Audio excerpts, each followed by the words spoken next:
Hi everybody, welcome back to Plumptiousness 2, unless another title comes out.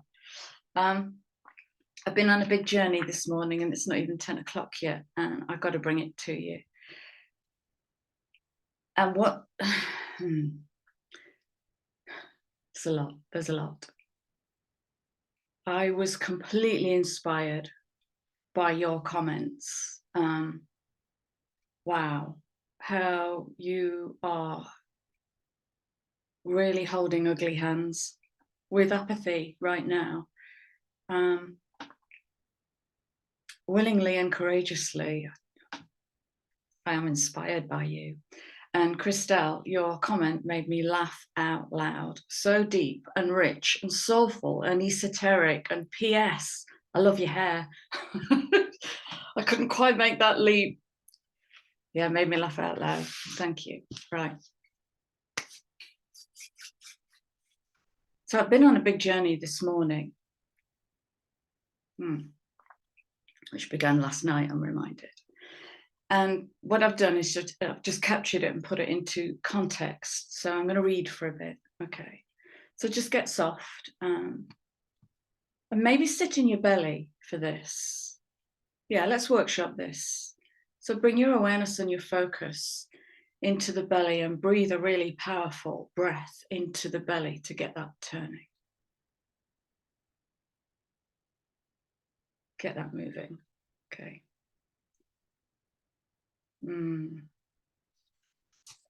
This morning, I was searching for inspiration to write my annual journal submission for the newsletter of Body Soul Europe, who I've been blessed to do some training with.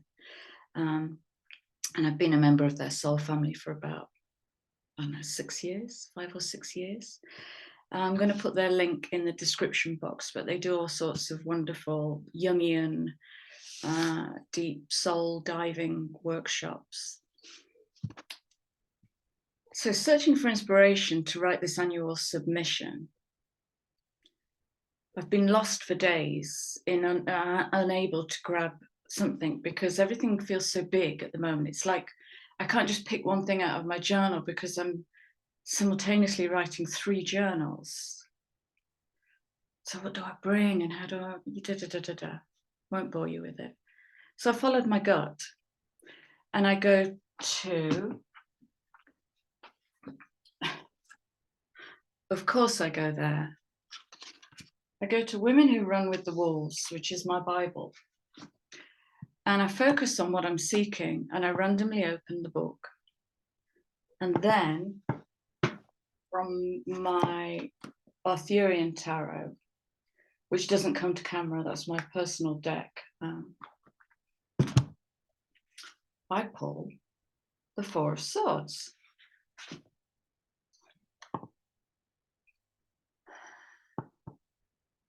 Aha. This feels like an invitation to just stop a while and deeply ponder something. So I begin reading page 77 at the title heading, The First Task, Allowing the Good Mother to Die. Allowing the too good mother to die. And I'm surprised to see how it speaks twofold to the apathy video I made yesterday and also to a question I asked of myself on a video I made a while ago. My question to myself was, where did my poetry go? I used to write this powerful, vitriolic, visceral poetry, erect and vital. My poetry now hangs like a limp phallus on a tree of limp phalluses. I'd love to record as a separate audio the whole chapter, but I would be infringing copyright, which does happily allow for brief quotations to be shared, but I can't pick a quote from that book. It's just so rich. So if you own the book, it's chapter 3, which begins on page 70.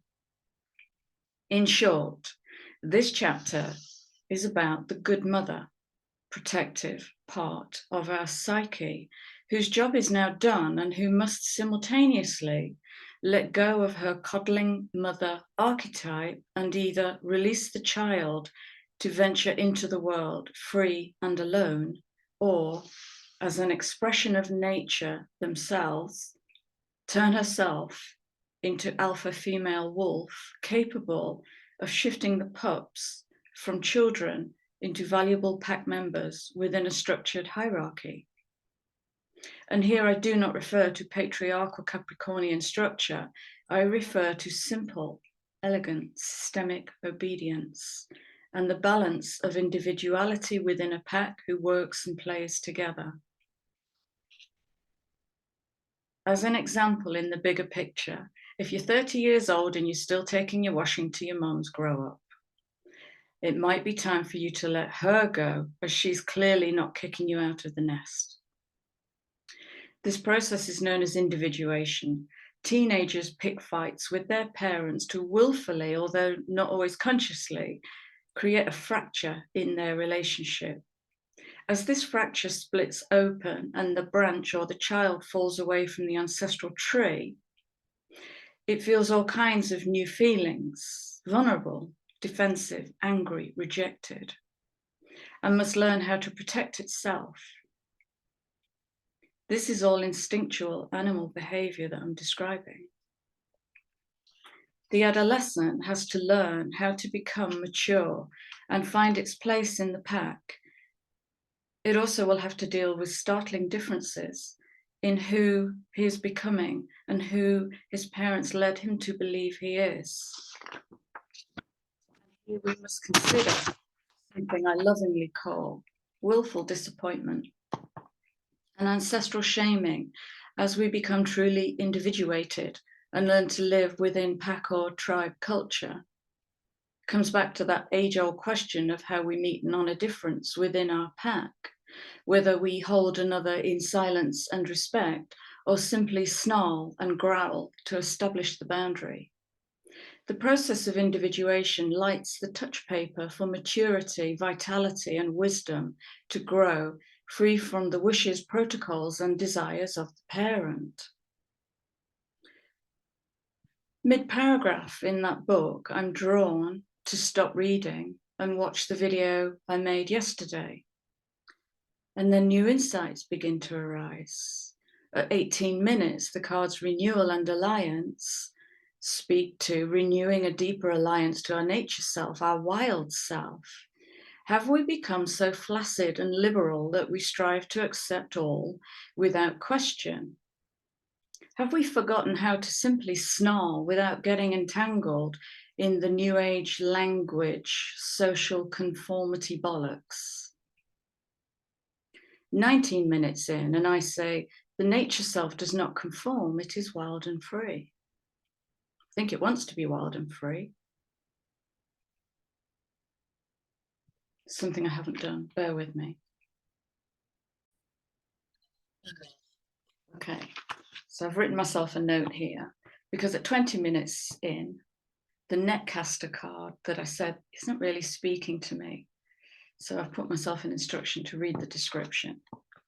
Okay, so the description is all very lovely and light, and I'm going to go straight to the shadow. And here's the shadow because it's speaking to what's coming out. The netcaster can also arrive to bring you bad news, to tell you that you have been snared in someone's trap and must wriggle free. It's the animal that will chew its own leg off to survive. It is the antithesis to apathy. Right now it feels comfortable enough. Even as the net begins to tighten around you, do not wait until it is suffocating you before realizing you must escape and run for your life. It is still early enough to exit gracefully. It might not be graceful.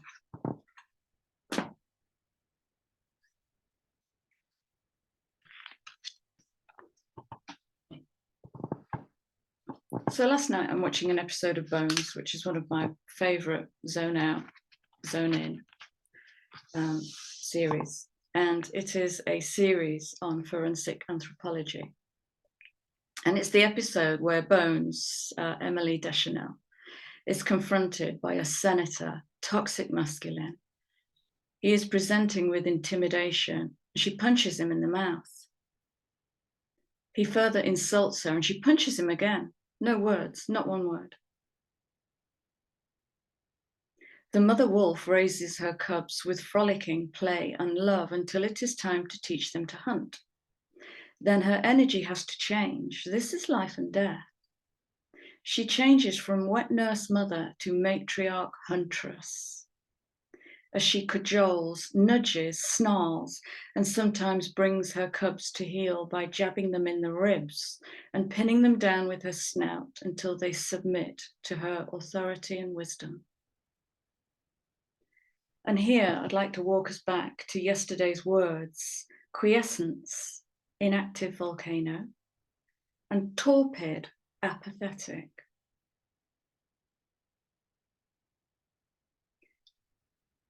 Question that's just come in, and do we always find an excuse to justify politeness when we're on that brink of, do I explode or do I hold back?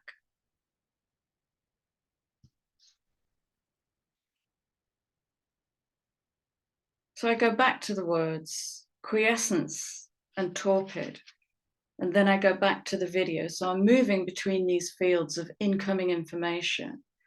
So about 30 minutes in, and out comes the word plumptiousness.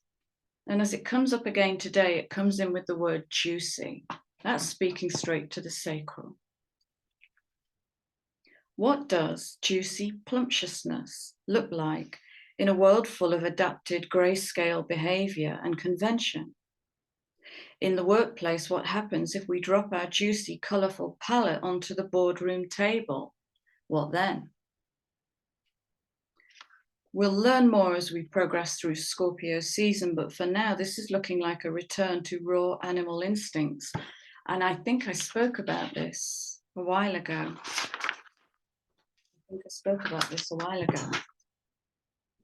So I draw 2 packs, and these are the 2 packs I'm drawn to. This is the beautiful one from yesterday. Can't remember, Sacred Earth or something.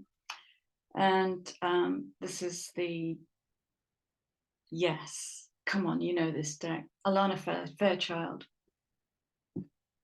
I can't, Rebel, Sacred Rebel.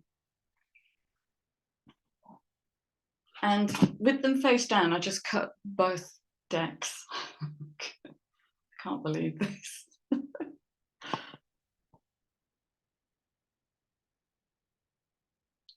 Okay, so yesterday when allegiances came in, renewing allegiances. To renew, we have to let go. What are we letting go of?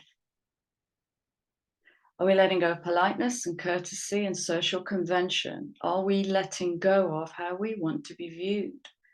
Do we want to be viewed as nice, kind, helpful? Can we be those things and still be a powerful volcano?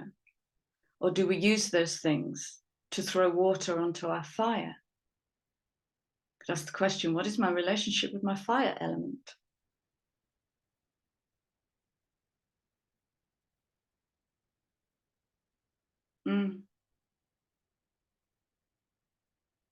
Heat, sacral. And just do a check-in with yourself. What's happening in your body? As I've been reading through these notes, I've got the easy bit today. What's happening in your body? Where am I going?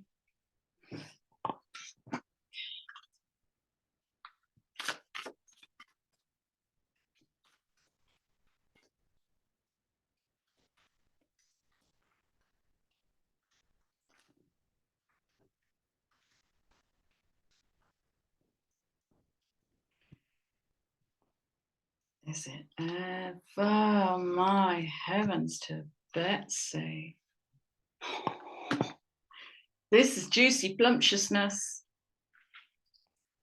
Okay, underlying energy.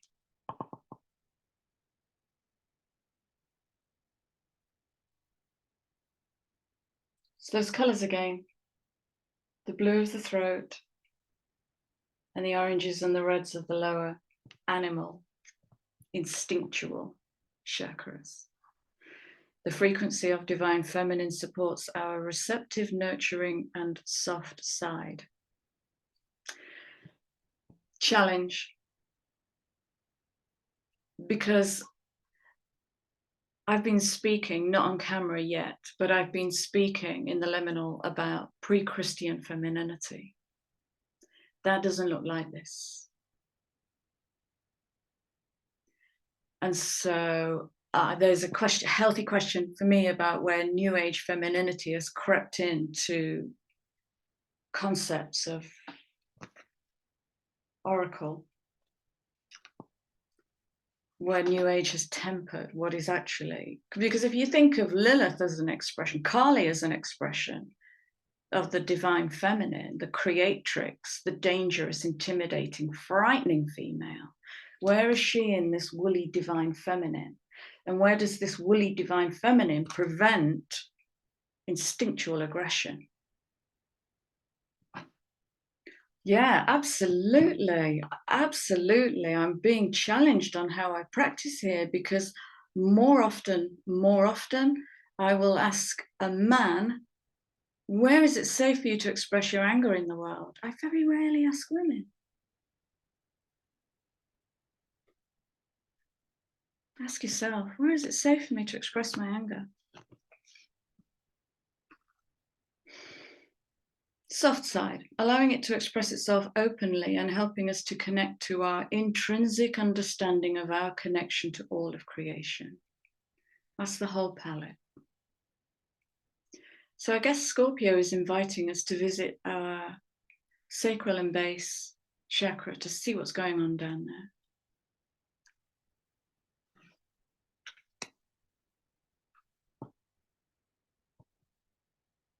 Scorpio's in the house. Okay, so we're coming into Sag Ophiuchus. The whole Scorpio Sag Ophiuchus is the soul cave. It's the soul forge, the whole quarter of the wheel. The frequency of soul time asks us to allow the possibility of a new reality to emerge. Could it be the reality of the gold in our darkness?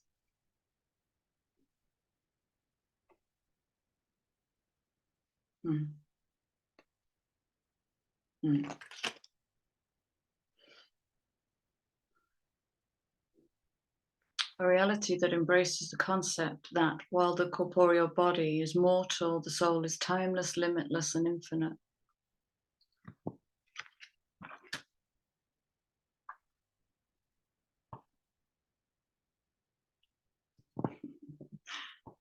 Delighting in magic.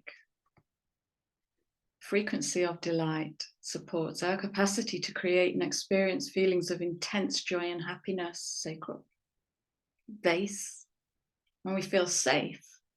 Base is all about security and survival and safety. All of those. When we're in the nest. The more delight we feel, the more delight we evoke in others. And when we create prosperity and sustainability in the energy of joy and delight, that's a game changer for the world. When we're not building from a lack and poverty base chakra that has suffered. So all we're really creating is need, should, want. It's the poverty-stricken child. But when we're in our juicy plumptiousness, that is a game changer.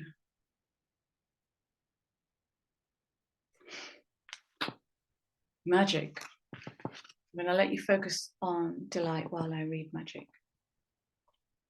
Magic. The frequency of magic supports our intrinsic ability to grow and expand beyond this moment, to move towards possibilities and expressions that are as grand and profound as we can imagine.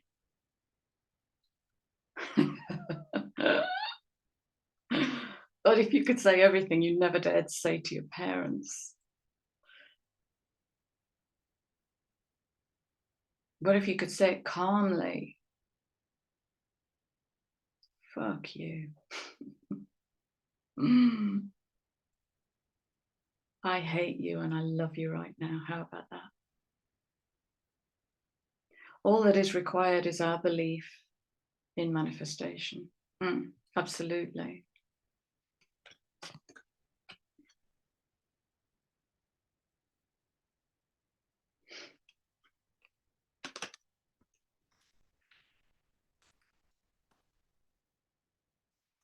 how do these three words speak to you as you're sitting in your sacral?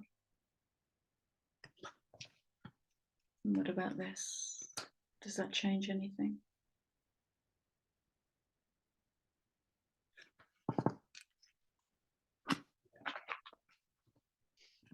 All right, I'm going to wrap this up with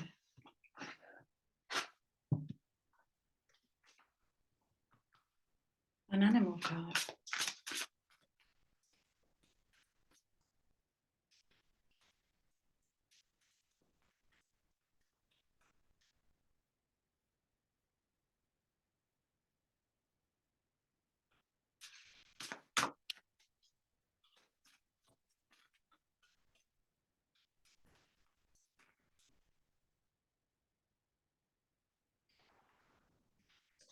Wait a minute. Let's keep it brief.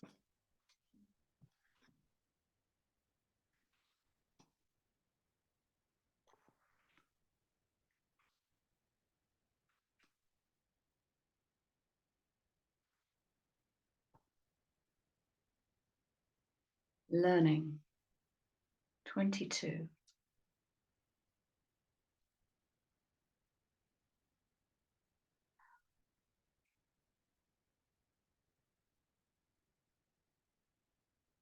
"22" is architect energy. It's magician energy. Building from the tree of life.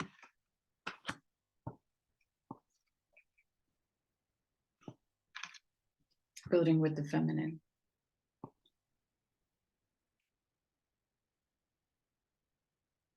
Look at the colors.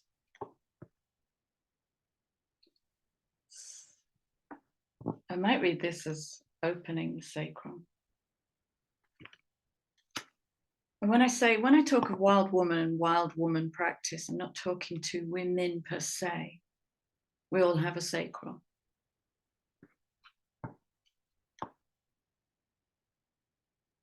Mm.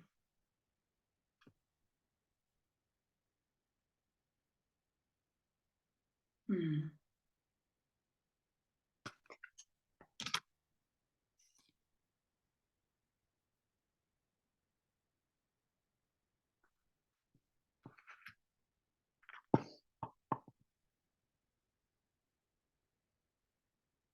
So this is speaking of song lines, and what it's suggesting to me is where we are connected to our animal side, our animalistic. So all the lower chakras are the animalistic expression contained within a human.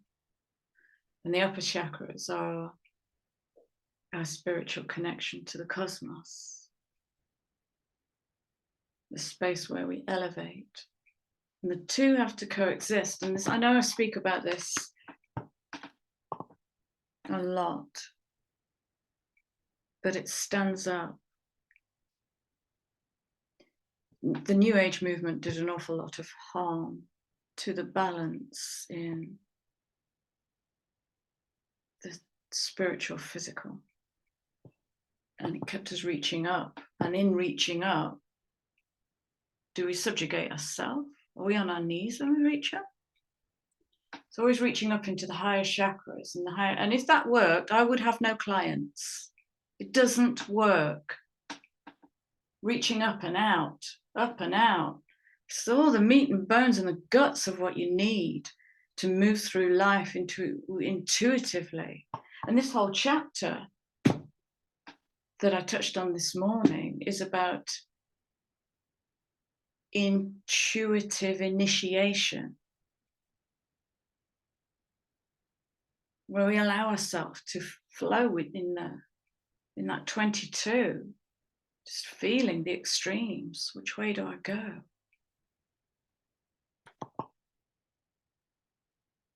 And what does my gut say? It's gut response, lower, animalistic. Where are we reaching in? That's my big question. Keep reaching up and out, like there is some power that's bigger and higher than us. It's us. Remember that sentence I said the other day? It was a beautiful quote that I read. Can't remember where it is. Oh, it was the Samhain quote, which ended with something like, where I reach backwards and I am all of ancestor.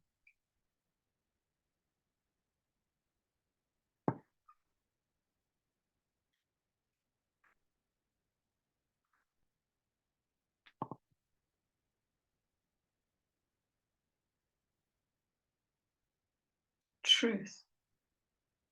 That's interesting. Look at the numbers.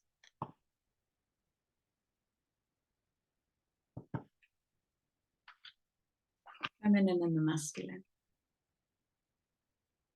And that's another imbalance in the New Age movement, is we've reached so far, have we, let me phrase it as a question, have we reached so far into our feminine that we've put our masculine fire out?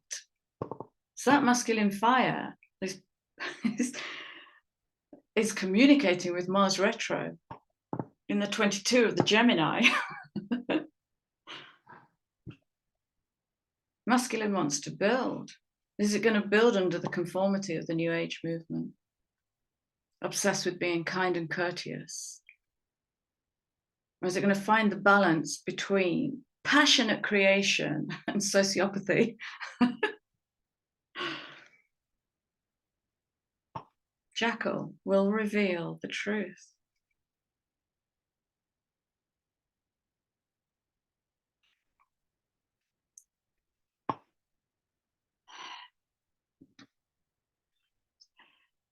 Yeah, that's fascinating.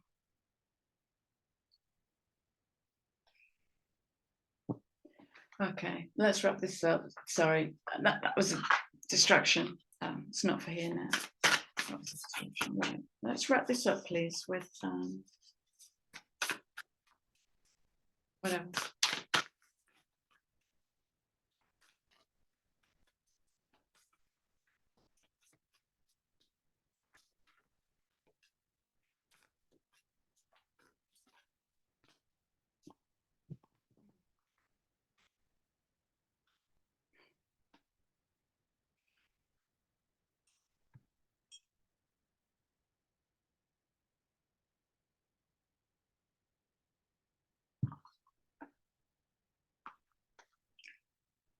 This is interesting. Let me see. Oh my gosh.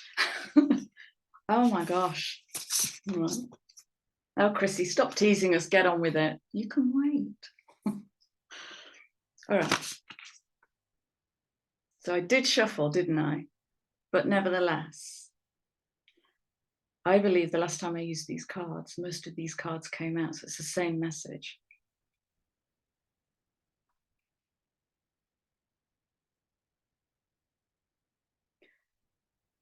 So if we speak to Cancer as the fourth house of home, hearth, parents, masculine and feminine blueprints, role models. And the invitation is to immerse. Of course it is. It's Scorpio season. It's deep water. Immerse. So we're going down through apathy to see where we drop out.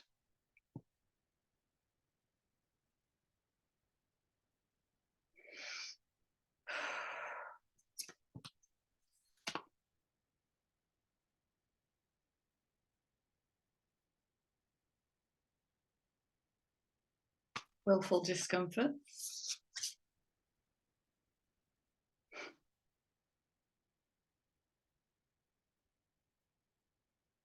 Abundance. Not to be confused with all things good. Okay. Jupiter has an expansive energy, so it depends what energy we are in as to what is going to become expanded around us. This is another way we adapt our energy and get out of our truth. If our truth is actually, grr, then dare we play with the energy and challenge Jupiter with that.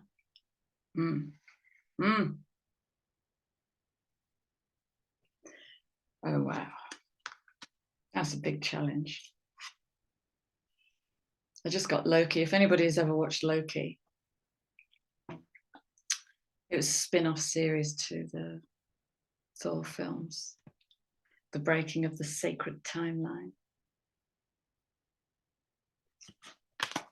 I'm just dropping that in as a seed. I'm not speaking into that. Yeah, Pisces.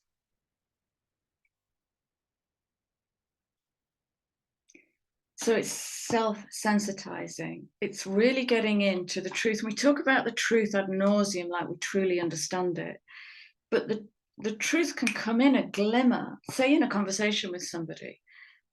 The truth is the thing that gets you home and makes you say, shit, should have said that. But when we sensitize ourselves to what what heart's saying and where our soul is guiding us, it might actually be away from that comfortable timeline. It might actually be into this discomfort and debilitation energy. And do we go there willingly, trusting? This is how we build self-trust, sustainability.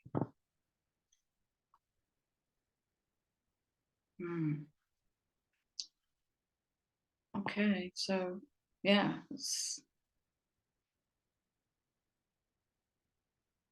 and the underlying card is Saturnian. This is the masculine parental organizing energy of the Capricornian structure. Big changes next year, big changes. Thank you. Yes, authority. Whose authority? Whose authority?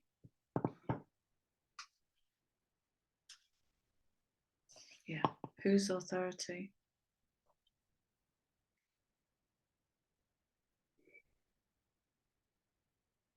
Is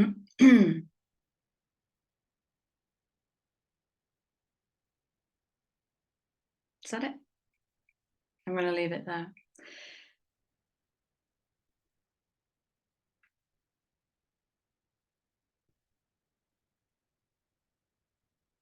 I'm just pondering what to call it. I'll figure it out. Sorry. Okay, that's it, my lovelies. Thank you. Wax lyrical down below. I'm loving where this is going at the moment. Yeah, work on your growl would be my best guidance. And if stuff has been shifting for you during this video, drink plenty of water. It helps to activate the endocrine lymphatic system, clear out anything that you might just have lifted up. All right, that's me. I'm not going to be mum anymore. Take care. Lots of love, guys. See you soon. Bye.